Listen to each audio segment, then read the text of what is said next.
That's the thing, relationships aren't simple.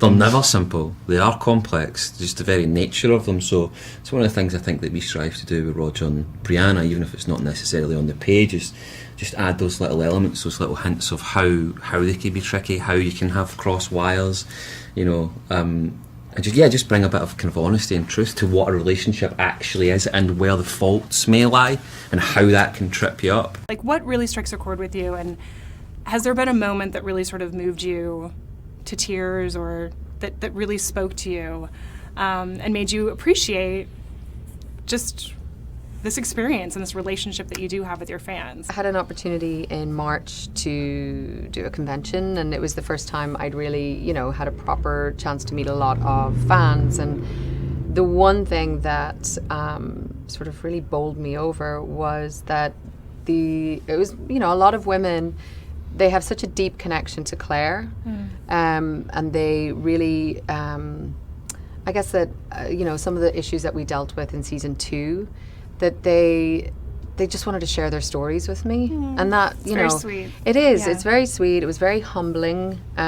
You realize that you're part of something that's much bigger than you, and that, you know, we love doing this job because we came into it wanting to be actors, but, you know, it's part of something where you know, shows give people the opportunity to have a bit of escapism or a bit of catharsis in their lives, and when they see their own stories reflected on screen, that makes them feel heard. We had quite a long casting period, so I was able to read up to and including the Drums of Autumn before we had even started, because it gives you an idea of what the fans are expecting, it gives you an idea of the anticipation for that character and what the journey of that character, what the arc of that character might be. You know, you can take whatever pieces from that you find helpful, but for me it was just about painting this character to come into the end of season 2 with as a kind of a starting point for him. And even as Richard said, you know, all the way back to the casting process, a lot of our casting scenes, I mean, at least for Brie, were from book 4. Yeah, because this is kind of where our characters really become,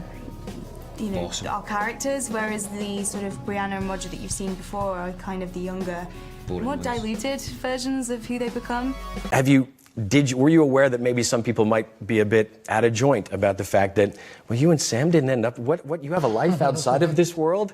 I mean, there are some people who are, you know, heavily invested in the show and the people involved, right? And that's lovely. You know, obviously. I would say 99.9% of the things that I have seen have just been so positive and lovely, and you know, it's just so nice that people are so happy for you and they send all their well wishes, and the very small percentage of people who don't want to be happy for other people in their lives, you know, that's just a part of everything, so you just have to forget about that. And but you know, it's one of the other things that this show has brought me. You know, I probably wouldn't have met my partner if it hadn't been for this show, so that's been a great thing. So thank you, Outlander.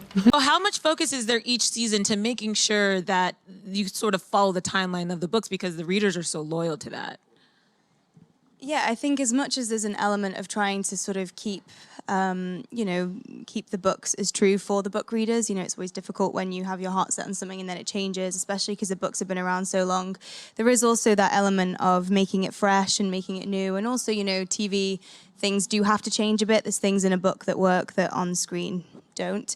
But at the same time, you know, it is a time travel thing. So I think if the writers change too much, then you'd get to book 8 or whatever, and you think, oh, we kind of needed that. So I think the writers have a hard job in that they have to kind of have all the books in their mind at once, because if they do want to chop and change something, it does have a knock-on effect. What have you learned about your characters in the course of that time that you didn't really obviously know? How much more do you know now about the folks you play? I think when we started, yes, you start from a place of, okay, well, this is what I think this person is, but you haven't gone through any of the experiences. You can amass as much sort of background information, and you can kind of try and be like, right, I think we're going to do this, and I think we're going to do that. But once you live through scenes and you live through the experiences, it informs everything you do afterwards. So, you know, it's just a continual process of learning and growing, and you know, hopefully we have a long time more to go, and we'll get to know them more and more as we go along. Yeah, I think they surprise us, and this season is no exception. It's very different. It was amazing to discover who Jamie was or is without Claire. So that was interesting, but it's strange, isn't it? Because every time we get presented with new scenarios by our writers, or it's in the book, but there's always this like struggle internally with us going, would they do that or would I do it? And then you have to find like a place where you ultimately allow the character to do what they would do, and you have to justify it, and then you learn something about the character and go, why did he do that? It's stupid, but ultimately that's the character, and so that's kind of interesting.